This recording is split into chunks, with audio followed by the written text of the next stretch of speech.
বিসমিল্লাহির রহমানির রহিম। প্রিয় দেশবাসী, আসসালামু আলাইকুম। গত 18ই জুলাই থেকে প্রিয় বাংলাদেশ বিশ্ব থেকে বিচ্ছিন্ন। বাংলাদেশকে বিশ্ব থেকে বিচ্ছিন্ন করে দিয়ে চলছে গণহত্যা। পুলিশ, র্যাব, বিজিবি, ছাত্রলীগ, যুবলীগের সন্ত্রাসীরা নির্বিচারে চালাচ্ছে গণহত্যা। গণহত্যায় ছাত্রছাত্রী সহ এ পর্যন্ত 500-র মতন মানুষ শহীদ হয়েছেন, আহত হয়েছেন অসংখ্য অগণিত মানুষ। হতাহতের সংখ্যা প্রতিদিন বেড়ে চলেছে। বর্তমানে বাংলাদেশে প্রায় গৃহযুদ্ধ পরিস্থিতি বিরাজমান। দেশের নিয়ন্ত্রিত গণমাধ্যম সত্য প্রকাশ করতে পারছে না, বন্ধ করে দেওয়া হয়েছে ইন্টারনেট। এমন পরিস্থিতি বিশ্ববাসীর দৃষ্টি আকর্ষণ করে বলতে চাই, 1971 সালের মুক্তিযুদ্ধের সময় বিশ্ববাসী বাংলাদেশের স্বাধীনতাকামী জনগণের পাশে দাঁড়িয়েছিলেন। বর্তমানেও বাংলাদেশের চলমান গণহত্যা বন্ধে নিরস্ত্র জনগণের পাশে দাঁড়ানোর জন্য বিশ্ব বিবেকের কাছে জানাই উদাত্ত আহ্বান। প্রিয় দেশবাসী, শেখ হাসিনার সশস্ত্র সন্ত্রাসীদের বিরুদ্ধে নিরস্ত্র ছাত্র জনতা সর্বশক্তি দিয়ে প্রতিরোধ গড়ে তুলেছে।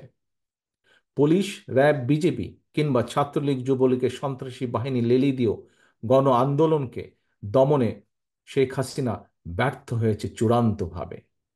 খুনি হাসিনার রক্তচক্ষু উপেক্ষা করে অধিকার আদায়ের আন্দোলনে আবু সাইদের মতন বীর সন্তানেরা পুলিশের বন্দুকের সামনে বুক পেতে শহীদের মৃত্যুকে আলিঙ্গন করতে দ্বিধা পর্যন্ত করছে না।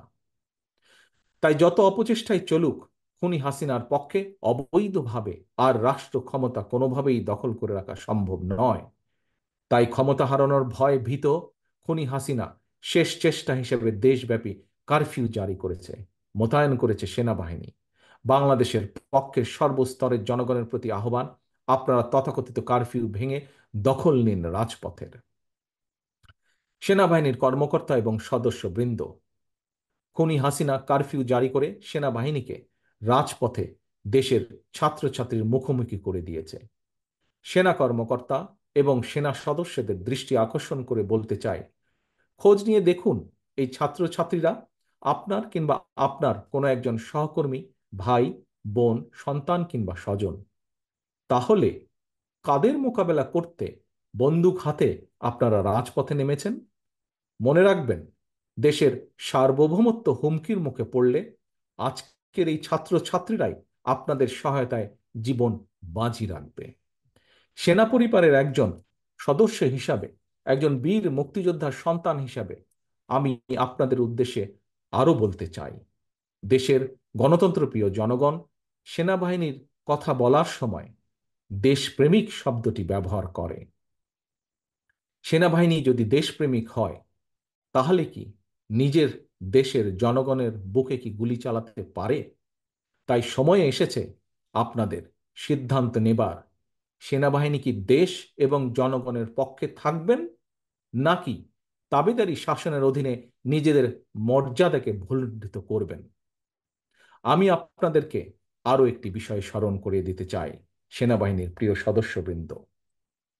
2009 সালে বিডিআর পিলখানায় আপনাদের সাহসী সহকর্মী সেনা কর্মকর্তাদের যখন নির্মম নিষ্ঠুরভাবে হত্যা করা হচ্ছিল, আপনাদের সহকর্মীদের পরিবারের সদস্যদেরকে যখন অপমান অপদস্থিত করা হচ্ছিল, সেই সময় সহকর্মীদের রক্ষায় আপনারা কি কোনো ভূমিকা রাখতে পেরেছিলেন? প্রশ্ন করুন নিজেকে, কেন সেদিন পারেননি? কখনো কি নিজের বিবেককে জিজ্ঞেস করেছেন আপনাদেরকে কেন সেই সময় ব্যারাক থেকে বেরিয়ে আসার অনুমতি পর্যন্ত দেওয়া হয়নি? আজ এত বছর পরও কি আপনারা আপনাদের সহকর্মীর হত্যার সুষ্ঠু বিচার পেয়েছেন? হত্যার বিচার না হয় দূরেই থাক, তাবেদার স্বৈরাচারের কাছে সহকর্মী হত্যার বিচার সাহস কি আপনাদের আছে? সেনাবাহিনীর সদস্যবৃন্দ, নিজের বিবেককে জিজ্ঞাসা করুন, কেন আপনারা সেই সাহস আজ হারিয়ে ফেলেছেন? আপনাদের প্রতি আহ্বান, জনগণের বুকে বন্দুক তাক করবেন না, দেশের জনগণের বিরুদ্ধে দাঁড়াবেন না, ছাত্রছাত্রীদেরকে ভয় দেখাবেন না। আজকের এই গণশত্রু হাসিনা, খুনি হাসিনা অবৈধ ক্ষমতার লিপ্সা মেটাতে এই ইউনিফর্মের অমর্যাদা করবেন না। ব্যারাকে ফিরে যান, অরক্ষিত সীমান্তে সতর্ক নজর রাখুন। প্রিয় দেশবাসী, চাকরিতে কোটা সংস্কারের দাবিতে ছাত্রছাত্রীরা আন্দোলন শুরু করেছিল। ছাত্রছাত্রীদের আন্দোলন নিয়ে খুনি হাসিনা এবং সাবেক ছাত্রলীগ নেতা প্রধান বিচারপতিও উস্কানিমূলক বক্তব্য প্রদান করেছিল। আন্দোলনকারী ছাত্র জনতা তাই খুনি হাসিনা কিংবা এই প্রধান বিচারপতির আদালতকে বিশ্বাসই করে না। সুতরাং খুনি হাসিনাকে রক্ষার জন্য আদালত কি রায়, এই নিয়ে জনগণের মোটেও মাথা ব্যথা নেই। মৃত্যু ভয় উপেক্ষা করেও রাজপথের মরণপণ আন্দোলন প্রমাণ করে দিয়েছে, ছাত্র ছাত্রীদের চলমান এই আন্দোলন এখন আর স্রেফ কোটা সংস্কারের দাবির মধ্যেই সীমাবদ্ধ নেই। ছাত্রছাত্রী, অভিভাবক এবং দেশের আপামর জনগণ কোটা সংস্কারের পাশাপাশি চায় রাষ্ট্র সংস্কারও। প্রতিটি হত্যার চায় বিচার। শেখ হাসিনা নিজেই খুনি, খুনির কাছে কিভাবে খুনের বিচার চাওয়া সম্ভব? দেশের শীর্ষ দুর্নীতিবাজ হাসিনাকে রাষ্ট্র ক্ষমতায় রেখে রাষ্ট্র সংস্কারও করা সম্ভব নয়।